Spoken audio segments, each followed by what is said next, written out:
ব্রাহ্মণবাড়িয়ার মানুষরা কেন কুমিল্লা কুমিল্লা করে? কুমিল্লাকে তারা কেন বিভাগ চায়? অনেকেই দেখি ভিডিওতে এই কমেন্ট করে। আমি আপনাদের উদ্দেশ্যে বলতেছি, আমি ব্রাহ্মণবাড়িয়ার ছেলে, আমি কুমিল্লাকে বিভাগ চাই। শুধু আমি নয়, আমার এলাকার যদি আমি 10 জনকে জিগাই, 10 জনই বলবে আমরা কুমিল্লাকে বিভাগ চাই। কেন জানেন?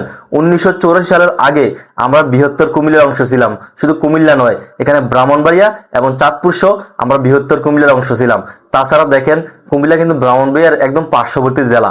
সড়কপথ বলেন, রেলপথ বলেন, সর্বদিক দিয়ে এগিয়ে কুমিল্লা। শুধু আমাদের কাছে দেখে কুমিল্লা বিভাগ প্রয়োজন শুধু তাই নয়, কুমিল্লা কিন্তু প্রশাসনিক কাঠামো দিক দিয়েও অনেকটা উন্নত। কুমিল্লার মধ্যে সরকারি ইপিজেড, সরকারি মেডিকেল কলেজ, বিশ্ববিদ্যালয়, এয়ারপোর্ট, আবার অনেক কিছুই আছে কুমিল্লার মধ্যে। তাছাড়া দেখেন, বাংলাদেশের বাণিজ্যিক রাজধানী হচ্ছে চট্টগ্রাম, আর বাংলাদেশের রাজধানী হচ্ছে ঢাকা। ঢাকা এবং চট্টগ্রামের একদম মিডিলে কিন্তু কুমিল্লা।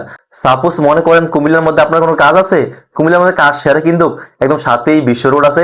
আপনি চট্টগ্রাম যান আর ঢাকা আসেন, অতি সহজেই যানবাহনের মাধ্যমে আসতে পারবেন। আমরা এই জন্য চাচ্ছি কুমিল্লাতে বিভাগ হোক। তাছাড়া কুমিল্লা কিন্তু বিভাগের জন্য অনেক আগে থেকে আন্দোলন করতেছে। তাছাড়া যখন আমরা ছোট ছিলাম তখন থেকে শুনতেছি বাংলাদেশে নতুন কোনো বিভাগ হলে অবশ্যই সেটা কুমিল্লার নামেই হবে। তাছাড়া বিগত সরকার কিন্তু কুমিল্লাকে মেঘনার নামে বিভাগ দিতে চেয়েছিল, বাট ওনারা কুমিল্লার নামেই নিবে, তাই এখনো বিভাগটা হয় নাই। তাই সবাই ভালো থাকবেন আর ভিডিওটি শেয়ার করে সবাইকে দেখার সুযোগ করে দিবেন। আসসালামু আলাইকুম।